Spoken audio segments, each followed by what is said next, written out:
नमस्कार दोस्तों, Rajesh Muzaffarpur सर्रा YouTube channel में आप सबका स्वागत है।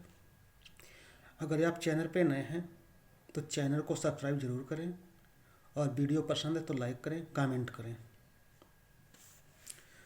तो आप लोगों ने पिछले पार्ट में देखा कि आसिन मुन राजा के यहाँ आए, उन्होंने की भविष्यवाणी कर दी। उसके बाद सिद्धार्थ की माता महामाया की मृत्यु भी हो चुकी है। आगे चलते हैं। आगे हमारी हेडिंग है बचपन एवं शिक्षा, भाषा शास्त्र, गणित, खेल और घुड़सवारी। जब राजकुमार सिद्धार्थ चलने योग्य हो गए तो शाक्य वंश की परंपरा के अनुसार बालक को ग्राम देवी अभया के मंदिर में देवी के दर्शन के लिए तैयार किया गया। जब महाप्रजापति उसे वस्त्र पहना रही थी तो सिद्धार्थ ने बहुत मधुर वाणी में मौसी से पूछा कि उसे कहाँ ले जा रहे हैं। उसे बताया गया कि मंदिर। तो वह मुस्कुराया। शाक्य परंपरा के अनुसार ग्राम देवी के मंदिर में पूजा अर्चना की गई। राजा शुद्धोधन ने 8 वर्ष की उम्र में सिद्धार्थ की शिक्षा शुरू कर दी।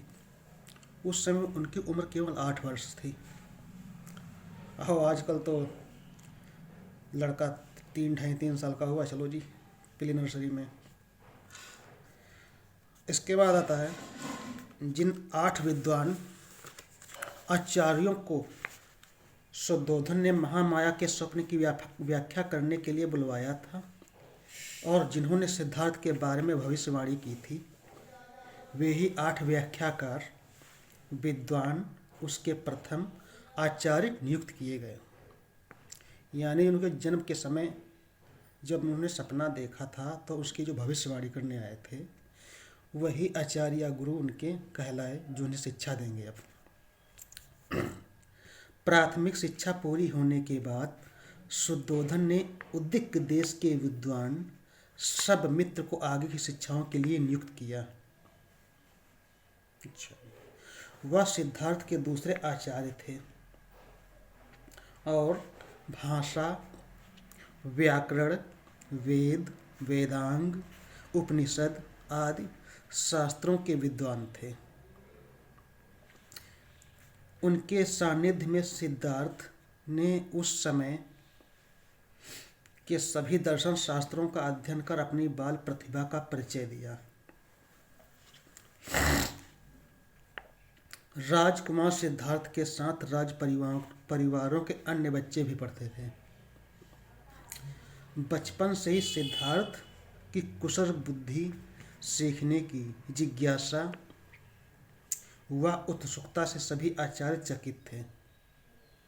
यानी पढ़ने लिखने में काफ़ी होशियार थे वो। बहुत जल्दी ही उन्हें शास्त्रों तथा अनेक विषयों का अध्ययन कर लिया और लिपि, भाषा, व्याकरण तथा अंकगणित में पारंगत हो गए। इनके अलावा कई तरह के खेल, कुश्ती, तीरंदाजी, घुड़सवारी आदि में भी निपुणता हासिल कर ली। हर विषय और विद्या में उनकी प्रतिभा व प्रवीणता को देखकर उनके साथी आचार्य अचंभित थे। आचार्य जितना पढ़ाते थे उससे अधिक और आगे की बात वह स्वयं जान लेते थे। इतने तेज दिमाग के थे। तीक्ष्ण बुद्धि के साथ शारीरिक रूप से भी उनकी कदकाठी बहुत आकर्षक थी। लंबा कद, बलिष्ठ भुजाएं, चौड़ा मस्तक वाला सुडौल शरीर।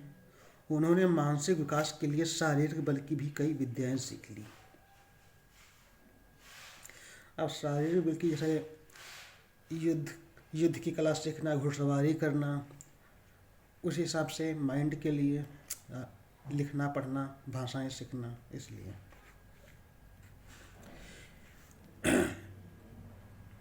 इसके बाद आती है हेडिंग मानवीय शोषण के खिलाफ बालक सिद्धार्थ।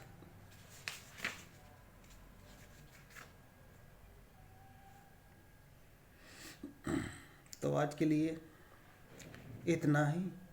अगला आप देखेंगे अगली वीडियो में। तब तक के लिए नमस्कार।